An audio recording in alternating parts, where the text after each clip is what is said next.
दिल्ली के एक मंत्री आम आदमी पार्टी के जो विधायक हैं और आदरणीय जो गौतम जी का विरोध जिस तरह से हो रहा है कि उन्होंने 5 अक्टूबर को बौद्ध धर्म की दीक्षा ली है और उसके बाद भारतीय जनता पार्टी जो है वो ये कह रही है कि हिंदू धर्म का विरोध किया गया है। और किस तरह से देखते हैं कि उनका बौद्ध धर्म ग्रहण करना, क्या उन्होंने धर्म परिवर्तन करने के दरमियान क्या किसी धर्म का विरोध किया है?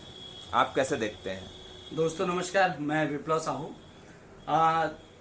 साथियों, जो हमारे देश की राजधानी दिल्ली में अभी जो 5 अक्टूबर को 10,000 लोगों द्वारा बौद्ध धर्म अंगीकृत किया गया, स्वीकार किया गया, वो भारतीय बौद्ध महासभा द्वारा आयोजित थी, जिसमें डॉक्टर B.R. अम्बेडकर के प्रपौत्र राजरत्न अम्बेडकर और अन्य साथियों ने आयोजित किया था, जिसमें दिल्ली सरकार के सहकारिता, सामाजिक न्याय और संस्कृति मंत्री रामजी पाल गौतम भी थे। और उनसे अभी केजरीवाल सरकार ने इस्तीफा लिया या उन्होंने दिया, और अभी ये देश भर में एक तरह से बड़ा समाचार बना हुआ है कि उन्होंने वो जो कार्यक्रम था हिंदू विरोधी था, या रामजी गौतम जो मंत्री थे अब इस्तीफा ले लिया गया, और उन्होंने हिंदुत्व के प्रतीक देवी देवताओं को गाली दी। तो इस संबंध में हम देशवासियों से या जो समीक्षक है उनसे यही कहना चाहेंगे कि एक बार उन 22 प्रतिज्ञाओं के बारे में, उनकी उत्पत्ति के बारे में हमें थोड़ी सी अच्छी समीक्षा करनी चाहिए। समीक्षा इस तरीके से कि वो 22 प्रतिज्ञाएं हिंदुत्व का या हिंदू देवी देवताओं का अपमान करती है, जो 5 अक्टूबर को लिया गया।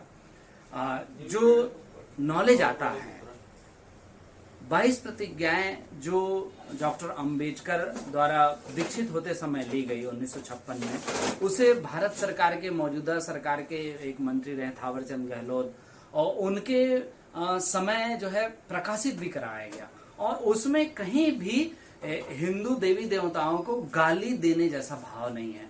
उसमें जो है सापेक्ष भाव से यही है कि मैं जो है एक वैज्ञानिक और मानवीय ढंग से सिर्फ और सिर्फ प्रकृति को मानूंगा।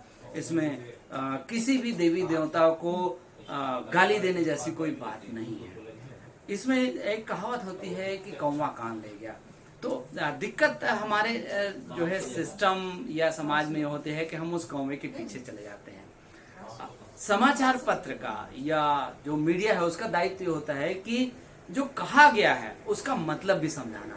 ठीक है, जो भारतीय जनता पार्टी जो मौजूदा राजनीतिक दल है उसके लोगों ने दिल्ली के मंत्री के आवास पर रात में प्रदर्शन कर रहे हैं और उनके खिलाफ बयानबाजी, नारेबाजी हो रही है, तो ये तो एक तरह से गलत है। आपको समीक्षा करनी चाहिए कि जो कहा गया है उसका निहितार्थ क्या है। कानून अपना काम करेगा, और कोई मन में गढ़कर उस सभा में नहीं कहा गया है रामजी पाल गौतम के द्वारा। और ये सिर्फ रामजी पाल गौतम की बात नहीं है, एक विचारधारा को किस हद तक ऊपर उठाने की, या एक नाजीवाद की तरह हम जो कह रहे हैं वही सही है, या जो संविधान द्वारा जो निहित है धर्म अपनाने की, उपासना की जो स्वतंत्रता है, उसको चोट पहुंचाने वाली बात भी हो सकती है। इसकी समीक्षा होनी चाहिए। हमारे समाज को बौद्धिक होना चाहिए, ठहरना चाहिए, रुकना चाहिए, पढ़ना चाहिए, देखना सुनना चाहिए, तब जाके जो आतताई मीडिया द्वारा जो कहा जा रहा है उस पर अमल करना चाहिए। तो साथियों, हमें किसी भी दशा में अपने मन को मीडिया या जो सूचनाएं जो प्राप्त हो रही है उसका गुलाम नहीं होने देना चाहिए। हमको ठहरना चाहिए।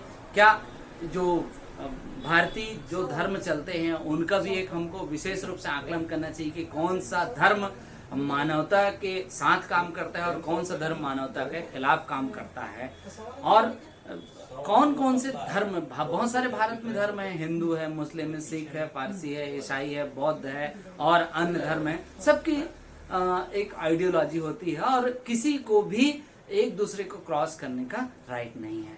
तो मेरी विनम्र अपील है, मैं इस टूटे फूटे लफ्जों के माध्यम से यही कहने की कोशिश कर रहा हूँ कि इस बात की समीक्षा होनी चाहिए, लादा नहीं जाना चाहिए। धन्यवाद।